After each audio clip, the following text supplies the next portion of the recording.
ボブ・ディランがロックに接近し、ザ・バーズがデビューしてアメリカでフォークロックが盛り上がった1965年、イギリスからデビューして時代の寵児となったフォークシンガーがいます。ドノバンですね。ビートルズやストーンズなどのブリティッシュビートの全盛期、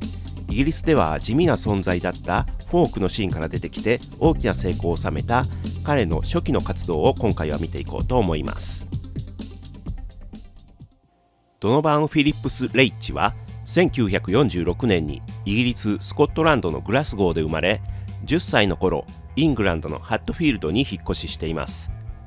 中学時代はいわゆるモッツで R&B 系のバンドをやったりもしていたそうです。10代も後半になるにつれモダンジャズやアメリカのフォーク、ピート・シーガー、ウディ・ガズリー、ジョン・バイズなどに傾倒していきます。1963年に友人のジプシー・デイブとヒッチハイクで旅をしてハードフォードシャー州のセント・オールバンズにたどり着きます。そこでは活気のあるフォークのシーンがあり、さまざまなミュージシャンと交流を持ったようです。1964年11月、セント・オールバンズで人気だった R&B バンドザ・コップス&ロバーズのライブに飛び入りでステージに上がります。それを見ていたピーター・イーデンは彼に注目し、ソングライターのジェフ・スティーブンスに相談。彼ら2人がどのバンドマネージメントとプロデュースを受け持つことになります。彼らが持ち込んだデモテープはパイレコードの担当者と音楽番組レディーステディーゴーの制作スタッフの目に留まり、本格的なデビューが決まっていきました。1965年2月からテレビ番組レディーステディーゴーに出演。3月にデビューシングルキャッチ・ザ・ウィンドをリリースします。この曲はイギリスのシングルチャートで4位、アメリカで23位を記録するヒットになりました。そして1965年5月にファーストアルバム What's Been Did and What's Been Hid をリリース。12曲中6曲がドノバンのオリジナルで、その他トラッドのアレンジやカバー曲で構成されています。演奏は基本的にドノバンによるギターとボーカル、そしてハーモニカという弾き語りのスタイルですが、何曲かでドラムとベースの入ったバンド編成になっています。ウディ・ガズリーからボブ・ディランに至るアメリカのフォークリバイバルからの流れを受けた作品であることは間違いなく、デビュー当初からボブ・ディランへのイギリスからの返答という触れ込みで語られ、比較もされたそうですが、その結果、所詮2番煎じ、ディランには及ばないといった厳しい評価も多かったみたいです。しかしこのファーストアルバムから彼独自のファンタジックな雰囲気は漂っていて、単なるディランフォロワーでは片付けられない作品だと思います。1965年8月にシングルユニバーサルソルジャーをリリース。これはカナダのシンガーソングライターバフィー・セント・マリーの曲のカバーで、さまざまな背景の違う兵士の視点から書かれたプロテストソングでした。1965年10月にセカンドアルバムフェアリーテールをリリース。12曲中8曲がオリジナルで、カバーではバート・ヤンシュやショーン・フィリップスなど同時代の仲間といえるアーティストの曲を取り上げています。内容としては前作と同じドノバンの弾き語りを中心にしたものですが、注目すべきは3曲目のサニー・グッジー・ストリート。ドラムス、ウッドベース、チェロにホーン、フルートの加わったアレンジはジャズ的であり、切りもやのかかったような物憂げさがあります。こういったジャズもしくはクラシカルなアレンジの楽曲はサードアルバム以降彼の音楽性の大きな要素となっていきますが、その傾向が最初に現れたのがこの曲でしょう。これがアルバムタイトルフェアリーテールとともに以前のプロテストソング的側面とは違ったどこか神秘的なイメージを彼に与えることとなりました。このセカンドアルバム発表直前にドノバンはピーター・イーデン、ジェフ・スティーブンスとのマネージメント契約を打ち切ったと発表。11月に父親とアシュリー・コザックをマネージャーに任命。12月にはプロデューサーにミッキー・モスト、アレンジャーにジョン・キャメロンを迎え、アルバムの制作に入りました。しかしイーデンとスティーブンスにとっては寝耳に水だったようでトラブルとなります。アルバムは1966年初頭に出るはずでしたが、解決しなければならない問題が多くあり、結局半年ほど後、1966年7月にサンシャインスーパーマンのシングルがアメリカでリリースされます。これは後に全米シングルチャート1位を記録していますね。そして1966年8月にサードアルバムサンシャインスーパーマンがアメリカでリリースされました。このアルバムは全曲がドノバンのオリジナルになっています。1曲目サンシャインスーパーマン、出だしのウッドベースと重なってくるハープ C コード、エレキギターのボリューム奏法と、そしてダンサブルなリズム。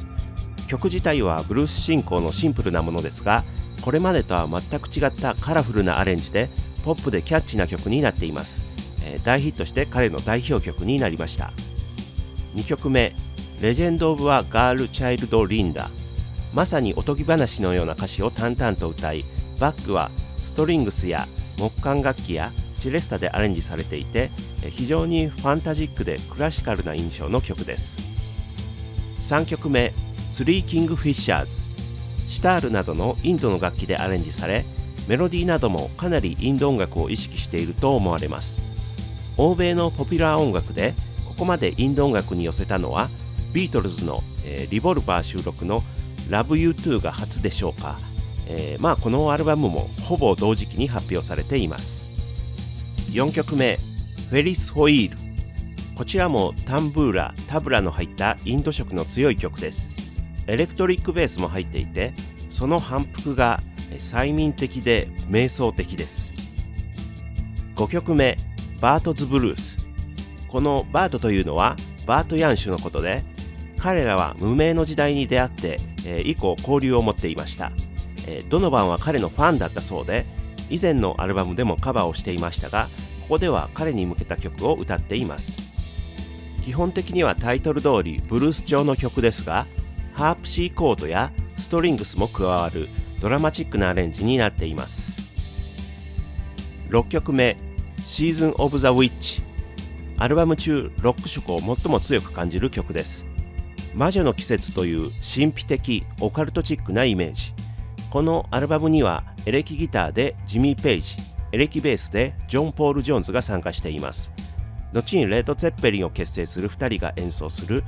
ブルースを基調としつつ魔術的なイメージを持つこの曲に、その後のブリティッシュロックで発展していく、一つの芽生えみたいなものを感じずにはいられません。7曲目ザ・トリップ、比較的ストレートなブルース調のロックンロールですが、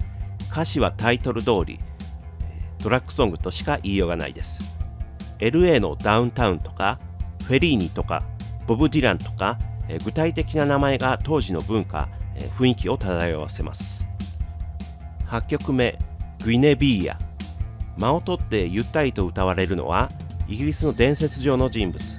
アーサー王の王妃グイネビーヤについて、そこにシタールなどのインドの楽器を加えてアレンジしています。そのアレンジがさらにファンタジーっぽさを強めていますね。9曲目ザ・ファット・エンジェル、アメリカ・ロサンゼルスを訪れた時に知り合ったママス&パパスのキャス・エリオットについての歌です。こちらもシタールなどを使ったインド風のアレンジです。10曲目セレステ、オルガンやタンブーラ、エレキギターの音がドローン的に鳴り響く不思議な高揚感のある曲です。いや、このうわーんっていう音はギターじゃないっぽいですね。ベルベットアンダーグラウンドのジョン・ケイルが使うエレクトリックビオラみたいな音です。綺麗な感じのメロディーと不協和音的な音の混じるバックのサウンドが再起を感じさせますね。個人的にとても好きな曲です。以上10曲のアルバムでした。このアルバムはアメリカで11位を記録するヒットとなり、彼の代表作になりました。一方で本国イギリスではどうだったかというと、まだ契約上のゴタゴタのケリがついておらず、1966年12月になってようやくシングルのサンシャインスーパーマンがリリースされました。アルバムの方は完全に発売時期を逃してしまい、アメリカで4枚目のアルバムメローイエローが出たさらに後、1967年6月に一部の曲をメローイエローの曲と入れ替えて、イギリス版サンシャインスーパーマンはリリースされました。そのおかげでイギリスではアルバムメローイエローはリリースされませんでした。サンシャインスーパーマンの録音自体は1965年末から行われており、それを考えるとインド音楽、サイケデリックをかなり先取りした作品と言えるのですが、1967年6月というのはそういったサウンドがかなり出てきていた頃なので、さほど先鋭的な作品だとは取られなかったようです。逆にアメリカでは1966年8月リリース、これは前回紹介したザ・バーズのフィフスディメンションの翌月で、ザ・ビートルズのリボルバーと同じ月、まさにサイケデリックロックやインド音楽が認知され流行になっていくタイムリーな時期に出たと言えます。実際にこのサンシャインスーパーマンはアメリカのヒッピーの間でとても流行ったと言われています。ドノバンによるイギリスの伝承や魔女のようなファンタジックまたはオカルティックな題材は現代社会へのカウンター、自然回帰的なヒッピーの思想とマッチしたのでしょう。本国イギリスではタイミングのズレから高い評価を得られませんでしたが、フォーク出身としては最も商業的に成功したアーティストでした。